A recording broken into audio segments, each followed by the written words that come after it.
Hello everyone, welcome back to another deck profile. Me, Chocobilly. This week it is Verstael's Search and Play, so as you can imagine it is a Verstael deck, and it utilises the Ultimate Engriever from Opus 21. So I've never built a Verstael deck before, and it was something I was meaning to give a try, and obviously Ultimate Engriever fit nicely into that style of deck already. So I went straight ahead, and it was surprisingly fun, you know? From the outside looking in, someone that hasn't played this sort of deck before, it always feels like, you know, the high cost, obviously, you get a lot back from most high cost cards, but you still have to make that initial payment, and it was always a bit of a tough day rationalizing that, so I was a bit apprehensive going in, but actually it worked surprisingly well and was a lot of fun. And I will say this, Griever I very rarely played, and if I did play it, it died almost instantly.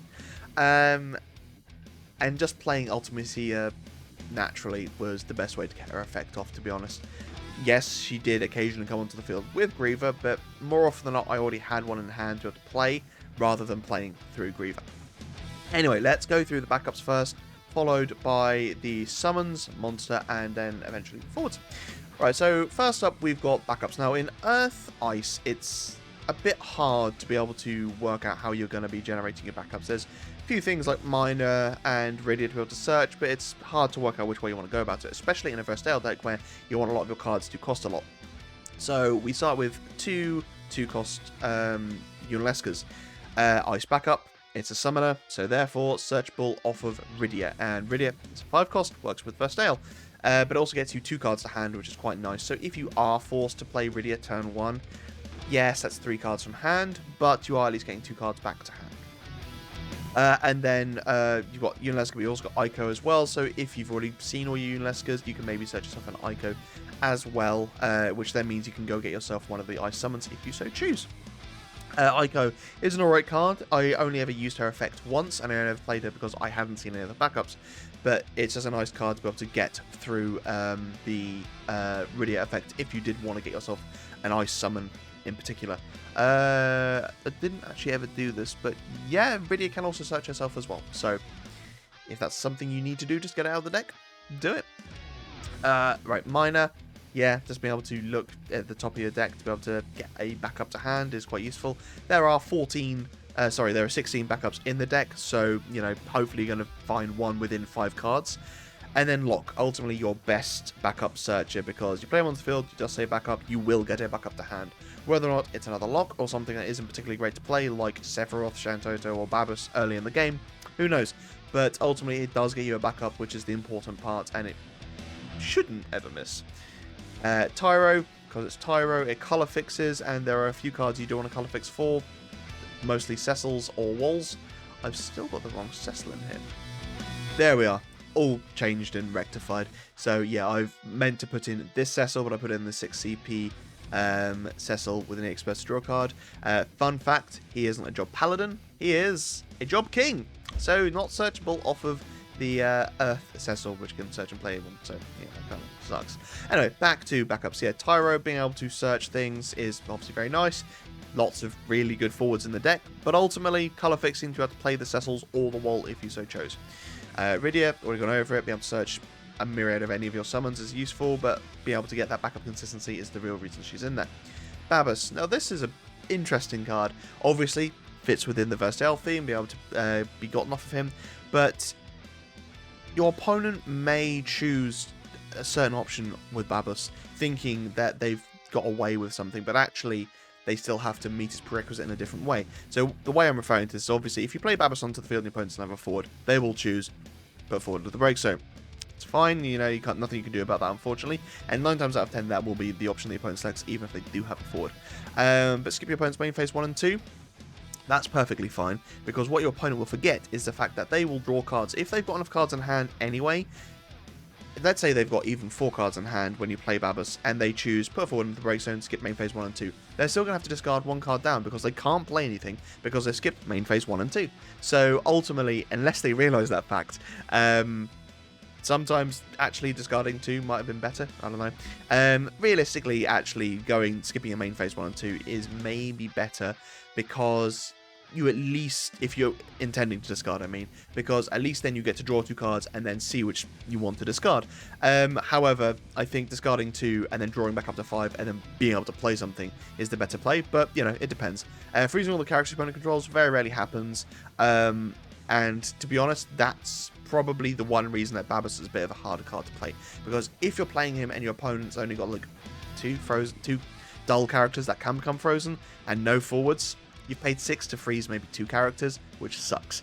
So you want to be careful of that. But ultimately, if your opponent's got, you know, 2 dull backups and that's all they have, playing Babus and, you know, they don't lose a forward but they do lose 2 backups, you know, the worst things that happen, because that in some ways is akin to them having to discard 2 cards, because now they're having to either overpay for something or they're having to use cards from the hand that they otherwise wouldn't have to get those cards onto the other cards onto the field. So, you know, it depends realistically on what your opponent's field looks like when you have Babus and want to play it. But I played it a few times, and pretty much every time it did a lot of work. So yeah, I actually quite like this card. Moving on to Sephi. So yeah, obviously the point of this card is it's meant to be a bit of a blindside, but he can become free if you go to 6 points of damage, which could be kind of funny, because let's say you've got, you know, a couple of backups open and your opponent takes you 6 points of damage, about to take you to 7. You can break your Minor to draw a card and then play Sephi on the field for free and break whatever attacking forward might happen. I think it's a dull forward he breaks. Yeah, enter the forward, break it. Enter the forward, enter the field, choose one dull forward, break it. But to be honest, from kind of like 3 CP onwards, it still becomes worth it. Being able to back attack a backup is nice because obviously it becomes active the following turn, so you're able to use it immediately. But 3 CP for what is effectively a summon to break a dull forward on the attack as well, I'm perfectly happy with, to be honest with you. And I really like this card. I didn't really get a chance to play it very often because I'd already got to all my max backups, or I had it too early. But still, a fun card to play nonetheless. And then Shantoto because it's Shantoto. Right, so summons Exodus FFTA. Don't need 2 of this in this deck. You should take this down to 1. But the reason I have this card in the deck is because the forwards you control gain plus 3000 Brave. This forward cannot become dull by opponent's summons abilities, which is a big one. But more importantly, the forwards you control cannot be returned to their hand. So if your opponent is playing water, this is basically just an FU to any water players that's like, oh, I'm going to play Leviathan. But, well, you're not going to bounce my forward. Which is, you know, just kind of funny. If your opponent has taken 5 points damage, then all your forwards gain that effect, whereas ultimately it's only 1 if you just cast it before that point. But still, it's a very rarely played card, and that's one of the reasons I put it in the deck, because it's kind of funny. Right, moving on to Mind Flayer. So you might start to notice a theme with this deck. Obviously, it's a Verstael deck, utilising Griever and Ultimisia, but also EX Bursts. I wanted to have a decent amount of EX Bursts in the deck. There's 16 in total.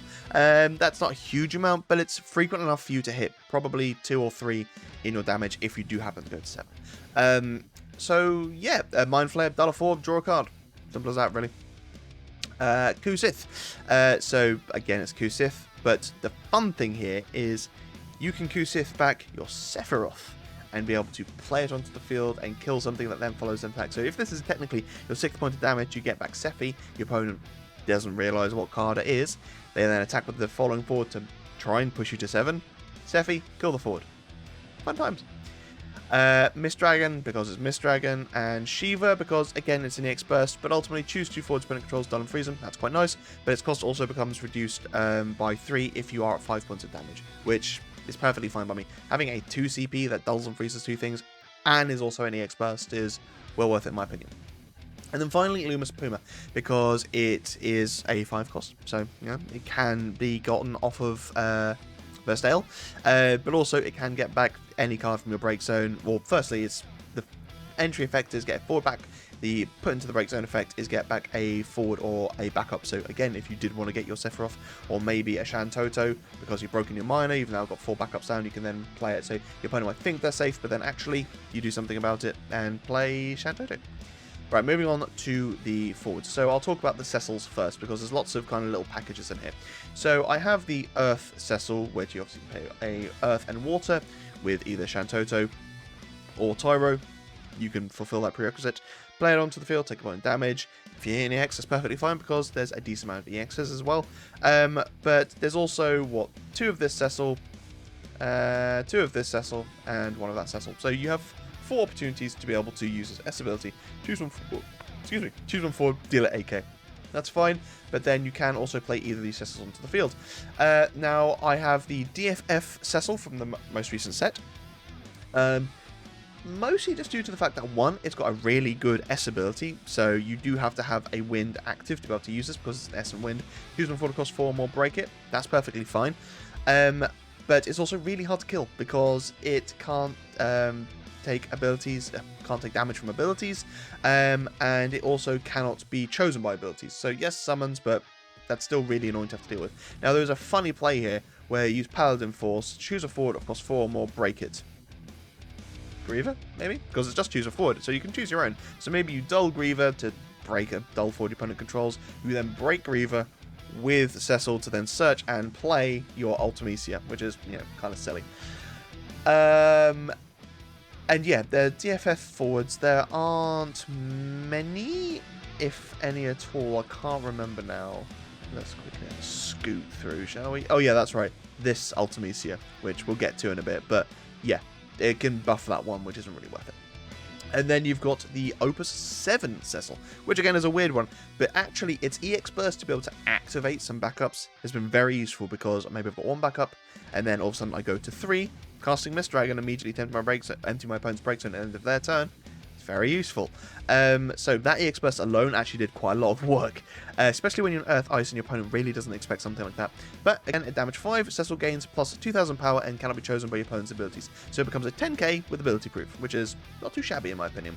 And being able to trade out of this Cecil into this one, 9 times out of 10 your opponent won't be expecting this Cecil. So being able to bring this dude in, and then your opponent go, well, I actually can't get rid of him now, is a lot of fun. Now, obviously, most people would expect the 5 CP, which then plays a character of a 4 cost, but I'm in a Verstael deck, so I'm not going to play characters of 4 cost, or unlikely to, anyway. So yeah, these 2 Cecils made a bit more sense. Verstael enters the field, reveal top 5 characters, add 3 characters of 5 cost or more to your hand. There are a total of 28 characters. 38 characters, which are 5 CP or more. So chances are you're going to be hitting. He's a bit small. Doesn't matter. Does the job. Yeah. Simple as that, really. Une. Now, this is a card that I really, really like, but doesn't ever get played. It's a lot of fun, but ultimately, it's not that amazing. However, I do love its S ability, and it's, yeah, to be able to play Une onto the field, 2 summons in your break zone, your opponent chooses which one you then get to cast, you cast it for free. If you go for, you know, just Mist Dragon or Shiva, your opponent has to choose 2 dull and frozen forwards or an empty break zone, basically. Kusith, you might have something scary in there, they don't know what you're going to pick. Ultimately, Exodus and Mind Flayer are the 2 worst options. There are better summons you could have in the deck. Ultimately, you could have summons in here just for the sake of forcing your opponent to pick one summon. So, say, for example, you have the Dark Arc in the deck, and you pick that, and then maybe Mist Dragon. Your opponent's never going to pick Arc, so they will have to pick Mist Dragon, which ultimately is what you actually wanted. So yeah, you have means of being able to force your opponent's hand through Une, but yeah, it's up to you how you play it, but I really, really enjoy this card.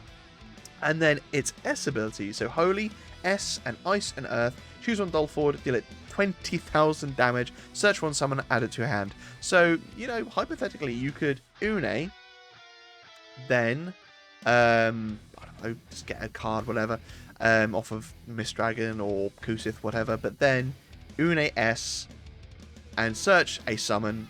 That could be the free cast Ice Shiva, then cast that for free because Une's entered the field as well. So you've managed to play a summon for free off of Une, then kill something for 4 CP effectively, but then get a card to hand, and then free cast that summon to get another card to hand, and also dull and frozen something else out as well. So, you know, a bit of fun.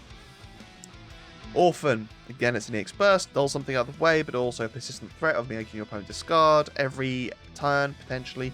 And this ultimately is a big crux of the deck, is discard, which you might not have been able to really tell. You've got Unalesca, which does so much work. That persistent threat of Unalesca is disgusting.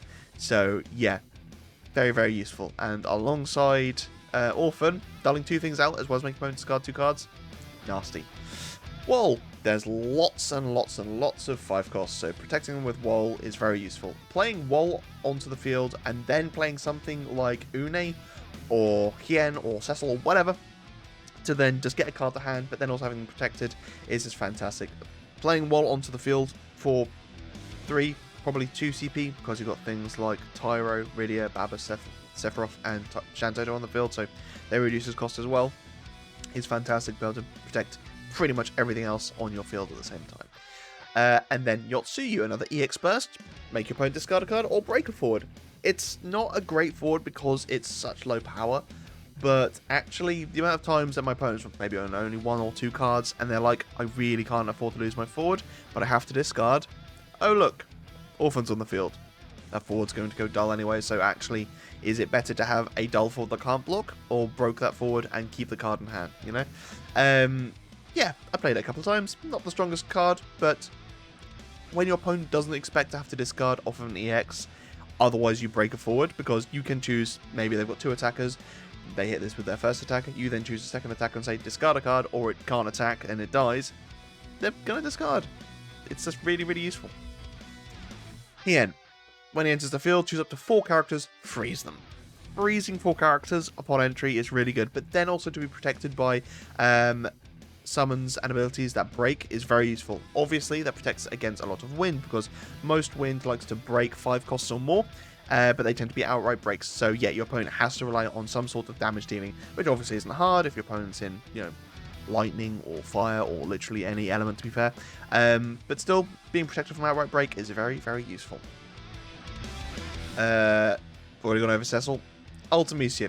Very good card. As I said earlier, 38 cards in the game that are of 5 CP or more, so ultimately you can remove them from the game, or from your break zone, sorry, when Ultimisia enters to then make your opponent discard a card. Now the fun thing here is that if your opponent uses something like, what's his name, Emperor Gestal, to remove a couple of those forwards that you chose Ultimisia, as long as one of them's still in there and that card gets removed, yes, you only down and freeze one thing, but you still get to make your opponent discard a card, which is horrible. And then obviously she can't be chosen by summons either, which is a nice persistent threat. However, you do kind of want her to keep on coming back onto the field, so her dying isn't the worst, but yeah, you get to dull and freeze 5, potentially 5 things upon entry. And then combining that with the discard, dull, with Orphan as well, maybe moving something else out of the way. Yeah, there's a lot of good synergy with these horrible cards that like to just move things and discard at the same time. Ultimisia. So I put this in ultimately as a an alternative for Griever to be able to search. Not amazing, but actually having just on the fly freeze all your backups, freeze all your forwards. I know you've got that with the Exodus summon to be able to freeze all the backups. Well, actually, no, it's both, isn't it? But also just being able to dull 2 things out of the way as well is useful. Didn't really ever use this card, as you can imagine, but still, it's another option. There are other, I mean, I don't own 3 of this Ultimisia, is the main reason I'm only running 1 of this one, but still, being able to play onto the field from a Griever to then dull 2 things out of the way, if your opponent was expecting maybe this Ultimisia, I don't know. You know, they might be planning for this Ultimisia, because then they might enter your break zone using a Mist Dragon, and actually you just bring this one onto the field, dull 2 things out of the way without any other prerequisites. That's perfectly fine. But there are better witches you could put back into the deck if you really wanted to. But yeah, like I said, it can be useful if your opponent doesn't expect it, and that's one of the strengths of this deck, I think, is that there are lots of cards your opponent won't expect for its archetype. And then finally, Griever. Like I said before, it's a perfectly fine card. I just never really had the chance to play it. It's just a win more card. If I'm playing it onto the field, oh, I say it's a win more card. I'm either on the back foot and I'm forced to play it, or I don't really ever want to play it or need to play it. So yeah, it's either a win more card or I'm more in a losing card. But yeah, if I'm like in a position where I've got 2 backups, but I have to play this onto the field immediately, yeah, I'm not sure how I feel about that. I'd rather, there's enough other things in the deck that generate enough value that Griever, whilst it's being put from the field to the break zone, yeah. I don't know, I never really saw an optimum chance to have it on the field and have it there. But, you know, maybe I didn't give it a fair shot. I never actually really played it. I think I played it like once out of maybe 5 games. So I haven't given it a fair shot, really. But yeah, that is my Verstael deck. A lot of fun, lots of discard. So sorry for those that don't like discard, but I don't run it that often. The Cecils did a lot of work with the protection and reactivation. Ultimisia obviously is a fantastic card. Yotsu was a surprise, but a lot of fun as well. Orphan, really good. Une, a lot of fun. But yeah, I think that ultimately for me, the big surprise was the consistency. Obviously, Verstael gets you 3 cards to hand, potentially. But the backup consistency as well. I was really surprised. I actually put so many backups in there because I was worried about that. Normally you can run less than that and you'll be perfectly fine, but when you don't have a direct from A to B search, if you know what I mean, where you can go like Sarah into an Ash or something like that, you can go Rydia into a Unalesca, but it costs a lot, so you know, there's a bit more of that prohibitive nature to it, but actually it wasn't too bad and it worked really, really well. Anyway, let me know what you guys think. Most people tend to want to put more multi-element into the deck, put some fire in, put some maybe lightning, I don't know. But yeah, ultimately a lot of fun to play. You could actually run the Dark Chaos card, which would be a lot of fun as well, because searchable off of or not searchable, sorry, playable, retrievable off of Versailles.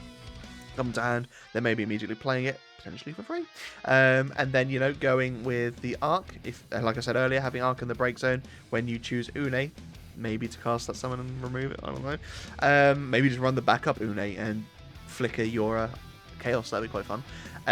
But yeah, thank you so much for watching, guys. Stay safe, be lucky, and I'll see you in the next video.